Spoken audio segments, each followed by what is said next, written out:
So good morning students. Today our new concept Doberian traits. आता in the year 1817 the German scientist Doberian says that the properties of elements are related to atomic mass. आता डोबेरियनने काय सांगितलं की एखाद्या एलिमेंटची property जे आहे ते कशाच्या रिलेटेड आहे ॲटॉमिक मासवर डिपेंड आहे. ॲटॉमिक मास कशा म्हणतात number of proton plus neutron असतील न्यूक्लियस ऑफ द ॲटम त्याला आपण ॲटॉमिक मास म्हणतो. मग हे डोबेरियन ट्राइट्सनं काय केलं की जे एखाद्या एलिमेंटची प्रॉपर्टीज आहेत हे त्याच्या कशाच्या रिलेटेड आहे ॲटॉमिक मासच्या रिलेटेड आहे असं त्यांनी सांगितलं. आता जो आपला मॉडर्न पिरियड टेबल आहे हा कशाच्या रिलेटेड आहे ॲटॉमिक नंबरवर म्हणजे जे एलिमेंट्स अरेंज केलेत ते ॲटॉमिक नंबरवर अरेंजमेंट केलेत. पण इथं डोबेरियन ट्राइट्सनं काय सांगितलं की जे एलिमेंटची प्रॉपर्टी जी आहे त्याच्या कशावर डिपेंड आहे किंवा कशाच्या रिलेटेड आहे ॲटॉमिक मासवर हे त्यांनी सांगितलं. त्याच्यानंतर दुसरं काय सांगितलं he made 3 groups having the similar chemical properties. आता त्यांनी काय केलं की ग्रुप बनवले ज्यांच्या केमिकल प्रॉपर्टीज जे आहेत ते सिमिलर आहेत. केमिकल प्रॉपर्टीज म्हणजे काय की ज्यांचे फॉर्म्युले केमिकल फॉर्म्युले सेम आहेत असे त्यांनी काय केलं असा ग्रुप बनवला त्याला आपण ट्राइट्स म्हणतो. त्याने ते केलं. त्याच्यानंतर he had arrange the element increase order to atomic mass. आता जे एलिमेंटचे मासेस होते त्याच्या इनक्रीज ऑर्डरनुसार त्यांनी काय केलं त्याची अरेंजमेंट केली त्या एलिमेंटची. आता बघा इथं पहिला लिथियम आहे त्याचं ॲटॉमिक मास जे आहे 6.9 आहे. सोडियमचं 23 आणि ह्याचं पोटॅशियमचं 39.1 म्हणजे त्याच्या इन्क्रीज ऑर्डरमध्ये त्या एलिमेंटला त्यांनी काय केलं त्याच्या ॲटॉमिक मासवर अरेंजमेंट केलं. त्याच्यानंतर काय म्हणते he showed that the atomic mass of the middle element was approximately equal to the mass of atomic masses of other 2 elements. म्हणजे 2 अदर एलिमेंटचे मासेस जे असेल तर ते मिडल एलिमेंटच्या इक्वल असेल कधी ज्यावेळेस आपण फर्स्ट आणि थर्डचा ॲव्हरेज काढल्याच्या नंतर त्याच्या मिडल एलिमेंटचं तेवढं अप्रॉक्सिमेटली तेवढं त्याचा ॲटॉमिक मास येईल असं त्यांनी सांगितलं होतं. मग इथं काय केलं पहिल्या एलिमेंटचं मास आहे 6.9 पोटॅशियमचं आहे 39.1 ह्याची बेरीज झाली म्हणजे प्लस झालं 46 आणि त्याला आपण डिवाइड करायचं आहे. म्हणजे तुमचा एक फॉर्म्युला आहे A+C डिवाइडेड बाय 2. तर असं तुम्हाला एक फॉर्म्युला आहे तर एची आणि सीची ज्यावेळेस बेरीज करेल त्यावेळेस 46 येईल आणि त्याला 2 ने डिवाइड करायचं आहे. ज्यावेळेस 2 ने डिवाइड केलं तर काय येईल 23. तर हे 23 आलं म्हणजे मिडल एलिमेंटशी ते मॅच होतंय. तर त्यामुळे हे काय डोबेरियन ट्राइट्स आहे म्हणजे 2 एलिमेंटचे जे मासेस आहेत ते मिडल एलिमेंटच्या इक्वल आहेत तर त्यामुळे हे डोबेरियन ट्राइट्स आहे. आणि त्याच्यानंतर आता तुम्हाला क्वेश्चन काय येईल बोर्डामध्ये identify the Dobereiner's triads from the following group of element having the similar chemical properties. मग त्यांच्या प्रॉपर्टीज जे असणार ते सिमिलर असणार असं आणि हे डोबेरियन ट्राइट्स आहेत का नाही ते ओळखा तुम्हाला असं विचारलं जाईल तर त्याच्यावर तुम्ही सांगू शकतात.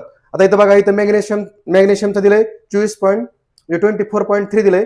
कॅल्शियमचं दिलंय 40.1 आणि SR दिलंय 87.6.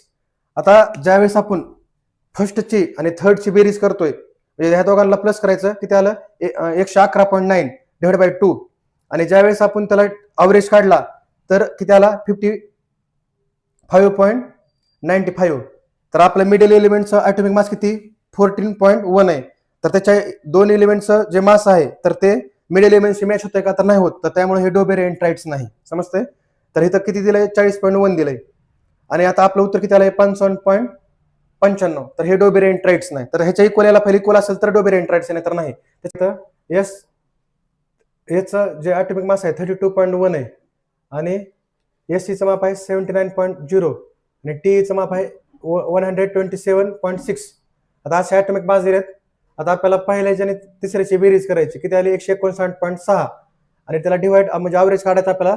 तर ज्यावेळेस ॲव्हरेज करून म्हणजे तो 2 डिवाइड केलं त्याला तर उत्तर आलं 79.85. 79.85 म्हणजे मिडल एलिमेंटचा अप्रॉक्सिमेट मार्क किती 79.0 म्हणजे ही 79 म्हणजे हे डोबेरियन ट्राइट्स आहे. म्हणजे पॉईंटचा काय फरक नाही. 79 जर ह्याची व्हॅल्यू बरोबर आली ॲटॉमिक मासच्या रिलेटेड आली तर ते डोबेरियन ट्राइट्स आहे समजतंय. म्हणजे ह्याच्या अप्रॉक्सिमेटली सेम आहे मिडल एलिमेंटच्या तर त्यामुळे हे डोबेरियन ट्राइट्स आहे. त्याच्यानंतर आहे आता बघा इथे बी म्हणजे बेरिलियम 9.0 मॅग्नेशियम 24.3 आणि कॅल्शियम 14.1. आता फर्स्टचे आणि थर्डचे आपल्याला बेरीज करायचे आणि त्याला ॲव्हरेज काढायचा दोन्हीचा डिवाइड बाय 2 करायचं आणि किती आलं 29.1 आणि डिवाइड बाय 2. आता ज्यावेळेस आपण हे करल डिवाइड करल तर त्यावेळेस किती आलं 24.55. 24.55 म्हणजे ह्या मिडल एलिमेंटच्या ॲप्रॉक्सिमेटली सिमिलर आहे तर त्यामुळे हा डोबेरियन ट्राइट्स आहे. आणि तर हे उत्तर काय झालं इथं बरोबर आलं. समजतंय? म्हणजे मधल्या एलिमेंटशी मॅच व्हायला लागले मिडिल एलिमेंटशी, तर त्यामुळे ह्या दोन व्हेरियंट राईट्स आहे. तर अशा प्रकारचा क्वेश्चन तुम्हाला येऊ शकतोय. तर मिडिल एलिमेंट फर्स्टची आणि थर्डची ज्यावेळेस बेरीज करेल आणि त्याला अवरेज काढायला आपण फर्स्ट आणि थर्ड एलिमेंटचा, आणि तो मिडिल एलिमेंटचा ॲप्रॉक्सिमेटली इक्वल असायला पाहिजे. हे जर असेल तर डो व्हेरियंट राईट्स आहे, नसेल तर ते डो व्हेरियंट राईट्स नाही. तर न्यूलँड लॉ ऑफ ऑक्टिव्स. आता ह्याने काय केलं, when the element are arranged in cross order of atomic masses, म्हणजे जसं त्याने ॲटॉमिक मासेसच्या ह्याच्यावरच त्याने एलिमेंटला अरेंज केलं इनक्रीज ऑर्डरमध्ये. त्याच्यानंतर Newlands compared with similar with the octave music, म्हणजे म्युझिकल नोट्सवर त्यांनी काय केलं, कम्पॅरिझन केलं. आता इंडियन क्लासिकमध्ये काय ते आपल्या सा रे ग म प ध नि, आणि वेस्टर्न क्लासिकलमध्ये डू रे मी फा सो ला टी, असं त्याला ह्याच्यामध्ये म्हणजे टेबलला अरेंजमेंट हे ॲटॉमिक मास ह्याच्यामध्ये इन्क्रीज केलं, आणि जे म्युझिकल नोट्सवर त्यांनी काय केलं, कम्पेअर केलं त्याला. आणि he called the similar observed the at the first element at the law of octaves. आणि त्यांनी ज्यावेळेस कम्पेअर केलं तर काय व्हायला लागलं होतं, फर्स्ट एलिमेंटची प्रॉपर्टी 8 एलिमेंटची मॅच होती. इथं पण लिथियमची प्रॉपर्टी सोडियमची मॅच होती, बेरिलियमची प्रॉपर्टी मॅग्नेशियम बरोबर मॅच होती. तर हे त्याला समजलं आणि त्यालाच लॉ ऑफ ऑक्टिव्स असं त्यांनी म्हणलं. त्याच्यानंतर पण ह्याचे पण, आणि त्याला त्यावेळेस काय होतं की 56 एलिमेंट डिस्कवर झाले होते, आणि त्यामुळे त्यांनी काय केलं होतं की 7 गुणिले 8 केलं तर किती येतं, 56 येते. तर प्रत्येक एलिमेंटला त्याला बॉक्समध्ये टाकायचं होतं. पण काही ठिकाणी त्यांनी काय केलं की कोबल्ट आणि निकलला एकाच बॉक्समध्ये टाकलं दोघांना पण, आणि इथं पण सेरेनियम आणि लिथियमला पण त्यांनी एकाच बॉक्समध्ये टाकलं. त्याच्यानंतर आणि काही लिमिटेशन होते. त्याचं पहिलं लिमिटेशन होतं की this law was found to be applicable only up to the calcium, म्हणजे फक्त कॅल्शियम पर्यंतच ऍप्लिकेबल झालं. म्हणजे ह्याच्या ज्या प्रॉपर्टीज होत्या फक्त कॅल्शियम पर्यंतच मॅच झाल्या. फर्स्ट एलिमेंट 8 एलिमेंटची मॅच होता, म्हणजे जे 8 एलिमेंटची प्रॉपर्टी फर्स्ट एलिमेंटची मॅच होती, तर हे कुठपर्यंत झालं, कॅल्शियम पर्यंत ऍप्लिकेबल झालं, त्याच्या पुढे ते ऍप्लिकेबल झालं नाही. पुन्हा new lands placed the metal do along with halogens. आता हे कोबाल्ट आणि निकेलला त्यांनी काय केलं, हॅलोजन बरोबर फॅमिली बरोबर टाकलं, ज्याच्या प्रॉपर्टीज वेगळ्या होत्या, पण त्यांनी टाकलं कुणाला, हॅलोजन बरोबर टाकलं, क्लोरीन ब्रोमिन ह्यांच्या बरोबर टाकलं त्याला. तर हा एक मोठा प्रॉब्लेम क्रिएट झाला, आणि हे त्याचं लिमिटेशन आहे. मग तिसरा आहे की Fe having the similar with cobalt and nickel away from the along with non metal O and S. आता आयर्नची प्रॉपर्टी कोबाल्ट आणि निकेलशी मॅच होती, पण त्याला टाकलं नॉन मेटल बरोबर, कोणाबरोबर, ऑक्सिजन आणि सल्फर बरोबर टाकलं त्याला. आणि त्याच्यानंतर हा एक मोठा आणखी प्रॉब्लेम होता की Newlands octave did not have the provision to accommodate to new discover element.